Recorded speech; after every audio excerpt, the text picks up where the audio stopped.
ಬೆಂಗಳೂರಿನ ದಕ್ಷಿಣ ವಿಧಾನಸಭಾ ಕ್ಷೇತ್ರ ದೊಡ್ಡನಾಗಮಂಗಲ ಗ್ರಾಮ ರಾಜರಾಜೇಶ್ವರಿ ಲೇಔಟ್ನಲ್ಲಿ ಬಡ ಜನರ ಮೇಲೆ ಸರ್ಕಾರಿ ಅಧಿಕಾರಿಗಳಿಂದ ದೌರ್ಜನ್ಯ.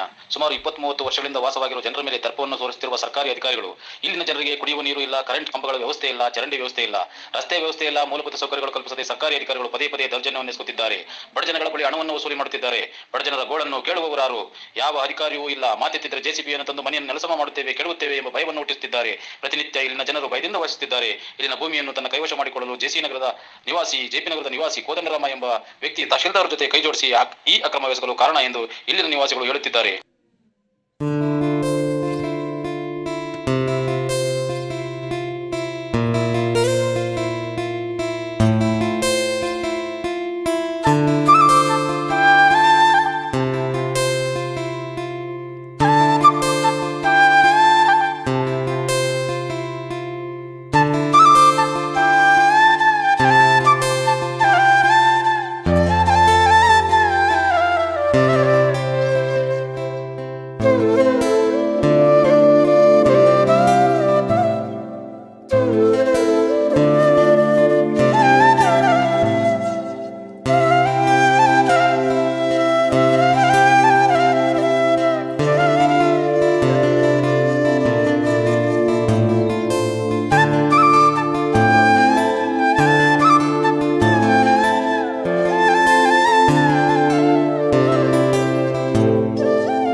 PVC ಬಂಧುಗಳಿಗೆ ಮೊದಲನೇದಾಗಿ ಜೈ ಭೀಮ್ ಹೇಳ್ತಾ,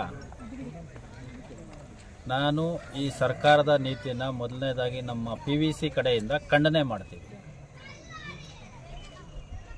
ಏನು ಅಂತಂದರೆ, ಸರ್ಕಾರದ ಆಸ್ತಿ ಅಂದರೆ ಸಾರ್ವಜನಿಕ ಆಸ್ತಿ. ಸರ್ಕಾರ ಇರೋದು ಏನಕ್ಕೆ? ಸಾರ್ವಜನಿಕರಿಗೋಸ್ಕರ, ದೀನದಲಿತರಿಗೆ, ನಿರ್ಗತಿಕರಿಗೆ, ವಸತಿಹೀನರಿಗೆ, ಅವರಿಗೆಲ್ಲರಿಗೂ ಸಹಕಾರ ಕೊಟ್ಟು 4 ಜನ ನೆಮ್ಮದಿಯಿಂದ ಶಾಂತಿಯಿಂದ ಬದುಕೋದಕ್ಕೆ ವಸತಿ ಸೌಕರ್ಯನ ಕಲ್ಪಿಸಬೇಕು. ವಸತಿಹೀನರಿಗೆ ವಸತಿನ ಕಲ್ಪಿಸ್ಕೊಡೋದು ಸರ್ಕಾರದ ಮೊದಲನೇ ಆದ್ಯತೆ ಕೊಡಬೇಕು. ಉಳ್ಳವರು ಹೇಗೆ ಬೇಕಾದ್ರೂ ಬದುಕ್ತಾರೆ, ಇಲ್ಲದೇ ಇರೋರು ಏನು ಮಾಡಬೇಕು? ಅದನ್ನು ಸರ್ಕಾರದನ್ನೇ ಕೇಳಬೇಕು. ಆ ಸರ್ಕಾರ ಕೇಳೋದಕ್ಕೆ ನಮ್ಮ ಸಂಘಟನೆ ಕಡೆಯಿಂದ ಮತ್ತು ನಮ್ಮ ರಾಜ್ಯಾಧ್ಯಕ್ಷರಾದಂಥ ಪಟಾಪಟ್ ನಾಗರಾಜರವ್ರ ನೇತೃತ್ವದಲ್ಲಿ ನಾವು ಇಲ್ಲಿ ಕಟ್ಕೊಂಡಿರ್ತಕ್ಕಂಥ ವಸತಿಯವರಿಗೆ ಇವರ ಅನುಕೂಲಕ್ಕೋಸ್ಕರ ಸಂಘಟನೆ ಕಡೆಯಿಂದ ಯಾವುದೇ ರೀತಿಯಾದಂಥ ಹೋರಾಟ ಮಾಡೋದಕ್ಕೂ ನಾವು ಸದಾ ಸಿದ್ಧವಾಗಿದ್ದೀವಿ. ಮತ್ತು ಈಗ ಇಲ್ಲಿ ತಿಳಿದ ಏನೋ ಕಟ್ಟಿರ್ತಕ್ಕಂಥವ್ರಿಗೆ ಸರ್ಕಾರದ ಕಡೆಯಿಂದ ಹಕ್ಕುಪತ್ರ ಕೊಡಬೇಕು. ಮತ್ತು ಇಲ್ಲಿ ಚರಂಡಿ ವ್ಯವಸ್ಥೆ ಆಗಬೇಕು, ಕುಡಿಯೋ ನೀರಿನ ವ್ಯವಸ್ಥೆ ಆಗಬೇಕು, ವಿದ್ಯುತ್ ಶಕ್ತಿಗೆ ವ್ಯವಸ್ಥೆ ಆಗಬೇಕು. ಇಷ್ಟೆಲ್ಲನೂ ಪಡಿಲೇಬೇಕು, ಪಡಿತೀವಿ ಅನ್ನೋ ಒಂದು ಆಶಾವಾದಿಯಿಂದ ನಮ್ಮ ಸಂಘಟನೆ ಕಡೆಯಿಂದ ನಾನು ಹೇಳೋದಕ್ಕೆ ಇಷ್ಟಪಡ್ತೀನಿ. ಸರಿ, ಕೋದಂಡರ ಮೇಲೆ ತಮ್ಮ ಒಂದು ಜಾಗಕ್ಕೆ ನೇರ ಆರೋಪ ಆಗಿರೋ ವಿಚಾರದಲ್ಲಿ ಈಗ ಅವರು ಕೂಡ ಅಧಿಕಾರ ವರ್ಗದವರು ಕೈ ಜೋಡಿಸಿ ಶಾಮೀಲಾಗಿದ್ದಾರೆ. ನಿಮ್ಮ ಒಂದು ಅನಿಸಿಕೆ ಏನು ಸರ್? ಅನಿಸಿಕೆ ನಡೆದಿರಬಹುದು. ಈಗ ಯಾವುದೇ ಒಂದು ವ್ಯಕ್ತಿ ಒಂದು ಸ್ಥಳಕ್ಕೆ ಹೋಗಿ ಇದು ಆಸ್ತಿ ನಂದು ಅಂತ ಕಬ್ಜಾ ಮಾಡೋಕ್ಕೆ 100 ದಾರಿ ಹುಡುಕಿ ಹುನ್ನಾರ ಮಾಡಿರ್ಬೋದು. ಈಗ ಏನು ಇಲ್ಲದೆ ಇವರು ಸರ್ಕಾರದ ಆಸ್ತಿ ಇದು ಅಂತೇಳಿ ಕಟ್ಕೊಂಡಿರ್ತಾರೆ. ಇದನ್ನು ಸರ್ಕಾರ ಆಸ್ತಿ ಅಂತೇಳಿ ಅವರು ಬೇರೆ ಥರದ ದಾಖಲೆಗಳು ಉತ್ಪತ್ತಿ ಮಾಡಿ ಇದನ್ನು ನಾನು ಪಡಿಲೇಬೇಕು ಅಂತ ಮಾಡಿರ್ಬೋದು. ನಕಲಿ ದಾಖಲೆಗಳನ್ನು ಸೃಷ್ಟಿ ಮಾಡಿ ಹುನ್ನಾರ ನಡೆಸಿರ್ತಾರೆ. ಅದ್ರ ಬಗ್ಗೆ ಸ್ಪಷ್ಟ ಇನ್ನೂ ನಮಗೆ ಮಾಹಿತಿ ಲಭ್ಯವಾದರೆ ಆರೋಪ ಸಾಬೀತುಪಡಿಸ್ತೀವಿ. ಸಂಘಟನೆ ಇದಕ್ಕೋಸ್ಕರ ಯಾವುದೇ ರೀತಿಯಂಥ ಹೋರಾಟ ಮಾಡೋದಕ್ಕೂ ಸದಾ ಸಿದ್ಧವಾಗಿ. ನಮ್ಮ ಸಂಘಟನೆಯಿಂದ ಕೋದಂಡರಾಮ ಸ್ವಾಮಿಯವರು ಶ್ರೀನಿವಾಸರಿಗೆ ಏನು ಹೇಳಬೇಕು? ಅದು ಏನಿದ್ರೂ ನ್ಯಾಯಯುತವಾಗಿ ಸಂವಿಧಾನಬದ್ಧವಾಗಿ ಏನಿದೆಯಾ ಕಾನೂನು ಪ್ರಕಾರ ಕಾನೂನು ಚೌಕಟ್ಟಲ್ಲಿ ಮಾಡ್ಕೊಂಡು ಹೋಗಲಿ. ಈಗ ಅವ್ರಿಗೇನಾದರೂ ಈ ಜಾಗದಲ್ಲಿ ಸಂಬಂಧ ಇದ್ದು ಹಕ್ಕುದಾರಿಕೆ ಇದ್ದರೆ ಅದನ್ನು ಪ್ರೂವ್ ಮಾಡಲಿ.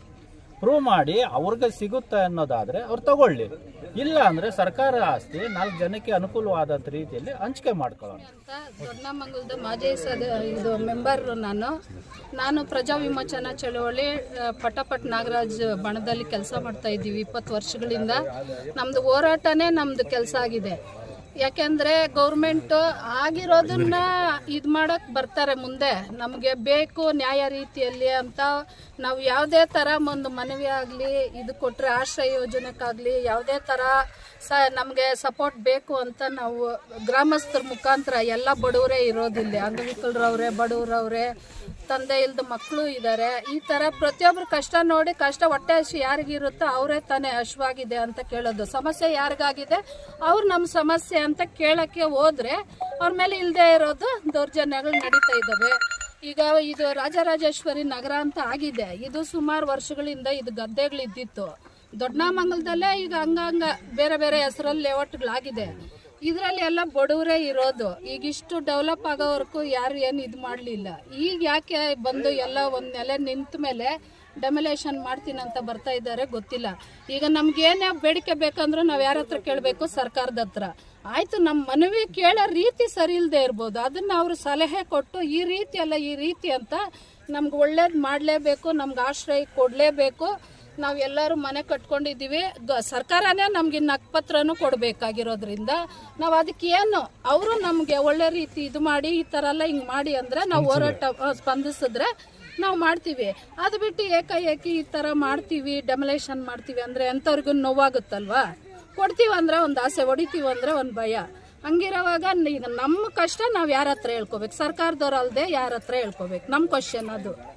ಈಗ ಹೆಣ್ಮಕ್ಳು ಫಸ್ಟ್ ಮೊದಲೇ ಮನೆ ಬಿಟ್ಟು ಆಚೆ ಬರಲ್ಲ. ಈಗ ನಾವೆಲ್ಲ ಹೆಣ್ಮಕ್ಳು ಒಂದು ಬರ್ತಾ ಇದ್ದೀವಿ ಅಂದರೆ ನಮಗೆಲ್ಲ ಸಮಸ್ಯೆ ಇದೆ ಅಂತ ಅರ್ಥ. ಸಮಸ್ಯೆ ಇಲ್ಲದೆ ಇರೋರೆಲ್ಲ ಮನೇಲಿದ್ದಾರೆ ಆರಾಮಾಗಿ. ಸಮಸ್ಯೆ ಇರೋದಕ್ಕೆ ನಾವು ಅವ್ರ ಹೋರಾಟಕ್ಕೆ ಆಚೆ ಬಂದಿದ್ದೀವಿ. ಹಿಂಗಾಗಿ ನಾವು ಚಳುವಳಿಯಿಂದ ನೋಡಿ ಇಲ್ಲಿರೋ ಅಂಥ ಎಲ್ಲರಿಗೂ ನ್ಯಾಯ ಸಿಗಲೇಬೇಕು. ನಮ್ಮ ಹೋರಾಟ ಚಳುವಳಿ ಮುಖಾಂತರ ಮಾಡೇ ಮಾಡ್ತೀವಿ. ನಮ್ಮ ಹಕ್ಕು ನಾವು ಪಡ್ಕೊಳ್ಳೋದೆ ನಾವು ಹೋರಾಟ ಮಾಡಕ್ಕೆ ಸಿದ್ಧವಾಗಿದ್ದೀವಿ. ಮೇಡಮ್, ಈಗ ಇದೇ ಥರ ಮಾಡ್ತಾವ್ರೆ, ಇದೇ ಥರ ಹೋರಾಟ ಮಾಡ್ತಾನೆ ಇದ್ದೀರಾ, ಸರಿಯಾದ ರೀತಿ ಸಿಗ್ತಾ ಇಲ್ಲ. ನೆಕ್ಸ್ಟ್ ಮುನ್ನಡೆ ನಿಮ್ಮ ನಡೆ ಹೆಂಗಿರುತ್ತೆ? ಇನ್ನು ಹೋರಾಟ ಹೆಚ್ಚಿನ ರೀತಿಯಲ್ಲಿ ನಡೆಸ್ತೀವಿ. ಇನ್ನು ನಮ್ಮ ಹಕ್ಕು ನಾವು ಪಡ್ಕೊಳ್ಳೋ ಗಂಟ ನಾವು ಬಿಡಲ್ಲ. ನನ್ನ ಹೆಸರು ದಾಮೋದರ ಅಂತ, ರಾಜರಾಜೇಶ್ವರಿ ಲೇಔಟ್ ಇದು.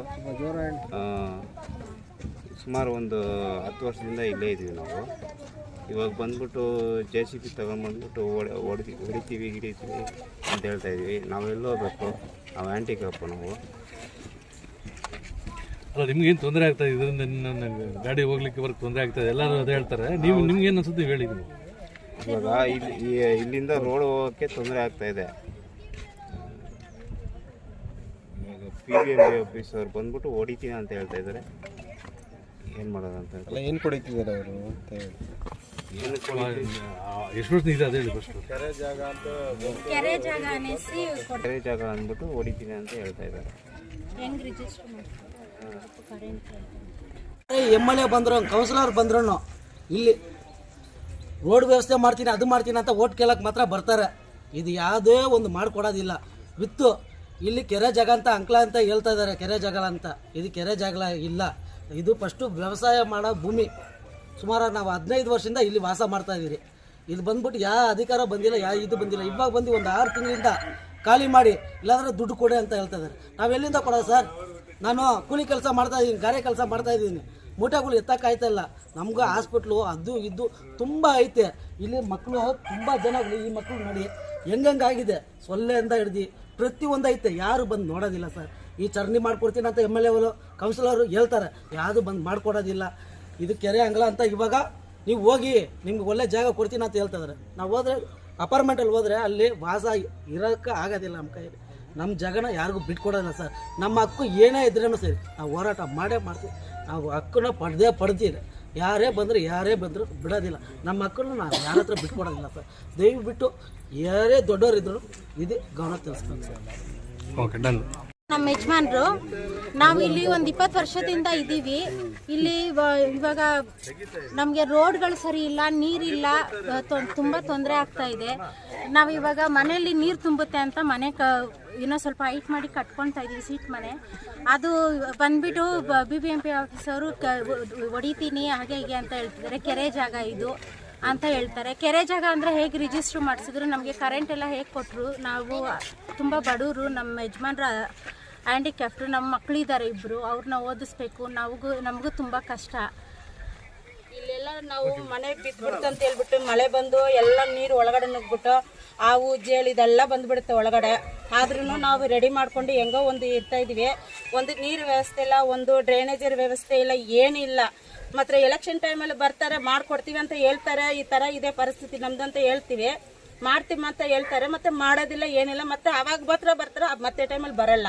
ನಮ್ಗೆ ಎಷ್ಟೇ ಕಷ್ಟ ಬಂದ್ರೂ ಮಳೆ ಬಂದು ನೀರು ತುಂಬಿಕೊಂಡ್ರೆ ಬಂದು ಒಬ್ಬರು ಬಂದು ವಿಚಾರಿಸಲ್ಲ, ಹೆಂಗೆ ಸಂಸಾರ ಮಾಡ್ತಾರೆ, ಮಕ್ಕಳನ್ನ ಹೆಂಗೆ ಇಟ್ಕೊಂಡಿರ್ತಾರೆ ಅಂತ ಒಬ್ಬರು ಬಂದು ನೋಡಲ್ಲ ಸರ್ ನಮಗೆ.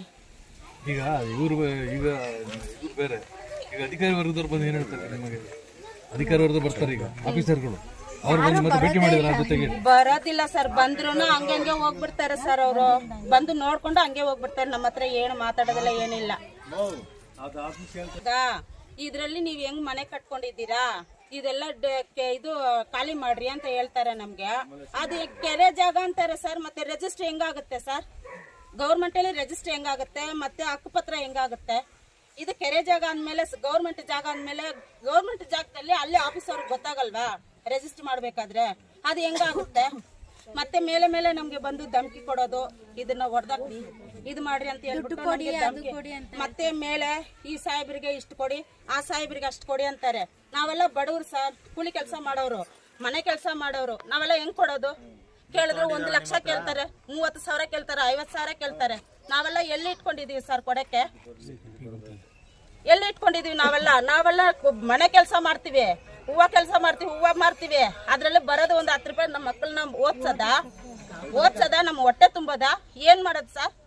ಇಂಥವ್ರೆಲ್ಲ ಬಂದು ಅಧಿಕಾರಿಗಳು ಬಂದ್ಬಿಟ್ಟು ನಮ್ಗೆ 1 ಲಕ್ಷ ಕೊಡಿ, ಇದು ಗೌರ್ಮೆಂಟ್ ಜಾಗ, ಇಲ್ಲಾಂದ್ರೆ ಖಾಲಿ ಮಾಡ್ರಿ, ನಾವು ಡೆಮರೇಷನ್ ಮಾಡ್ತೀವಿ ಅಂತ ಹೇಳ್ತಾರೆ. ಮತ್ತೆ ಡೆಮರೇಷನ್ ಮಾಡ್ತೀನಿ ಅಂತ ಹೇಳ್ತಾರೆ, ಇದು ಬಂದು ಗೌರ್ಮೆಂಟ್ ಜಾಗ ಅಂತಾರೆ. ಮತ್ತೆ ರಿಜಿಸ್ಟರ್ ಹೆಂಗಾಗುತ್ತೆ? ಎಷ್ಟು ವರ್ಷದಿಂದ ಇದ್ದೀರಾ ನೀವು? ನಾವು 20 ವರ್ಷದಿಂದ ಇದೀವಿ ಸರ್. 20 ವರ್ಷದಿಂದ ಅವ್ರಿಗೆ ಕೆರೆ ಕಾಣಿಸ್ಲಿಲ್ವಾ? ಅದೇ ಕೇಳ್ತಾ ಇದ್ವಿ ನಾವು. 20 ವರ್ಷದಿಂದ ಕೆರೆ ಕಾಣ್ತಾ ಇಲ್ವಾ?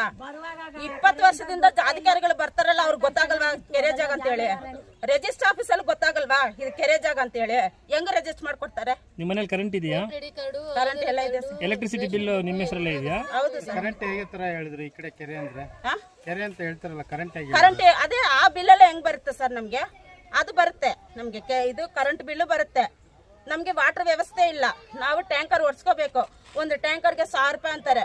ಈಗ 1000 ರೂಪಾಯಿ ಕೊಟ್ಟು ನಾವು ಟ್ಯಾಂಕರ್ ಒಡ್ಸ್ಕೋಬೇಕು, ಮನೆ ಕೆಲಸ ಮಾಡಿ. ಮತ್ತೆ ಅಧಿಕಾರಿಗಳು ಬಂದು ಅಷ್ಟು ಕೊಡಿ ಇಷ್ಟು ಕೊಡಿ ಅಂತಾರೆ. ನಾವು ಅದೆಲ್ಲ ಹೆಂಗ್ ಕೊಡಕ್ಕಾಗುತ್ತೆ ಸರ್? ನಾವು ಎಲ್ಲರೂ ಇರೋರಲ್ಲ, ಬಡವರೇ ನಾವು ಎಲ್ಲ. MLA ಅವ್ರಿಗೆ ಹೇಳಿದ್ದೀರಾ? ಎಲ್ಲ ನಾವು ತಲುಪಿಸಿದೀವಿ ಸರ್, ಏನು ಆಕ್ಷನ್ ತಗೊಂಡಿಲ್ಲ. ಮಾಡ್ತೀನಿ ಅಂತಾರೆ ಅಷ್ಟೇ. ಎಲೆಕ್ಷನ್ ಟೈಮಲ್ಲಿ ಬರ್ತಾರೆ ಸರ್, ಮಾಡ್ತೀವಿ. ಈಗ ಎಲೆಕ್ಷನ್ ಟೈಮ್ ಮುಂದೆ ಬಂದರೆ ಅವ್ರು ಏನು ಮೆಸೇಜ್ ಕೊಡ್ತೀವಿ? ಸರಿ, ಸಮಸ್ಯೆ ಬಗ್ಗೆ ಈ ಸತಿ ಏನು ಬೈಕಾಟ್ ಮಾಡ್ತಾರೆ ಬಂದ್ರೆ ಎಲೆಕ್ಷನ್ಗೆ 29 ಬರ್ತದೆ ಎಲೆಕ್ಷನ್ 25 ಮತ್ತೆ ಆ ಎಲೆಕ್ಷನ್ ಅವ್ರಿಗೆ ಬೈಕಾಟ್ ಮಾಡ್ತೀರಾ ಹೆಂಗೀಗ? ಇಲ್ಲ ಸರ್, ಮಾತಾಡ್ಬೇಕು ಅನ್ಕೊಂಡಿದ್ವಿ ಎಲ್ಲರೂ ಸೇರಿ. ಈ ಸಾರಿ ಏನು ಮಾತಾಡಿಲ್ಲ ಅಂದ್ರೆ ನಾವು ಮತ್ತೆ ಮೇಲೆ ಅಧಿಕಾರಿ ಹತ್ರ ನಾವು ಮಾತಾಡ್ತೀವಿ. ರಾಜರಾಜೇಶ್ವರಿ ಲೇಔಟಲ್ಲಿ 20 ವರ್ಷದಿಂದ ಇದ್ದೀವಿ. ನಮಗೆ ನೀರು ಬಂದು ತುಂಬ್ಕೊಂಡ್ಬಿಡ್ತಾ ಇತ್ತು ಮನೇಲೆಲ್ಲ. ಅದಕ್ಕಾಗಿ ನಾವು ಇವಾಗ ಮನೆ ಬೆಳೆಸ್ಬಿಟ್ಟು ನಾವೇ ಕಟ್ಕೊಳ್ತಾ ಇದ್ವಿ. ಯಾರೇ ಬಂದು ಇಲ್ಲಿ ಹೆಲ್ಪ್ ಮಾಡ್ತಾ ಇರಲಿಲ್ಲ. ಮನೆಯೊಳಗಡೆ ಬಂದುಬಿಟ್ರೆ ಹಾವು ಮತ್ತು ಎಲ್ಲ ಬರೋದು. ಮಕ್ಕಳಿಗೆ ಯಾವಾಗಲೂ ಡೆಂಗ್ಯೂ ಜ್ವರ ಮತ್ತು ಕೊರೋನಾನು ಬಂದುಬಿಟ್ಟಿತ್ತು ಆವಾಗ, ಕೊರೋನಾ ಟೈಮಲ್ಲೆಲ್ಲ. ಆವಾಗಲೂ ಯಾರೂ ಸಹಾಯಕ್ಕೆ ಬಂದಿಲ್ಲ ನಮಗೆ.